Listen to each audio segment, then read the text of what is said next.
అప్పుడు నీకు అలా ఎవరైనా రాంగ్ ఎప్పుడు చేయరు అవ్విన సిచ్యువేషన్స్ ఉన్నాయా? సో అదే ఇప్పుడు ఫిల్మ్ ఫీల్డ్ అంటే నెగిటివ్గా అనుకునే వాళ్ళల్లో మేము కూడా ఉండేవాళ్ళం ఫస్ట్లో. మీ ఇంట్లో కానీ మీరు కానీ సో బికాజ్ ఎందుకంటే ఆఫర్ వచ్చిందని వెంటనే ఆఫర్ వచ్చేసిందని గెంతలే ఎవరు, they were very scared. Lot of times వెళ్ళి మా పేరెంట్స్ని కన్విన్స్ చేయాల్సి వచ్చింది. తర్వాత వాళ్ళు కన్విన్స్ అవ్వకపోతే వాళ్ళ ఫ్యామిలీ మెంబర్స్ అందరినీ పిలిచి కూర్చోబెట్టి మాట్లాడి ఇది చేసి అది చేసి డిస్కషన్స్ అయ్యి అది ఒక ప్రాసెస్ ఆఫ్ ఫ్యూ మంత్స్ పట్టింది for them to say as just for one movie, అది కూడా స్వయంవరంకి.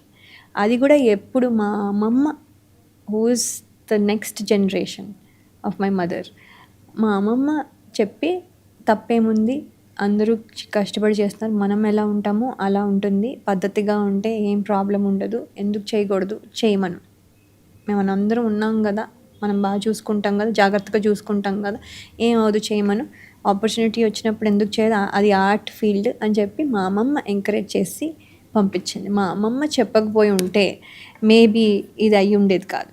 సో ఆ భయపడిన ఫేజ్ మా ఇంట్లో జరిగింది. నాకేం తెలీదు, నేను మా పేరెంట్స్ వదిలేసా, వాళ్ళు ఓకే అంటే చేస్తా లేకపోతే లేదు అంటే. I was just 16.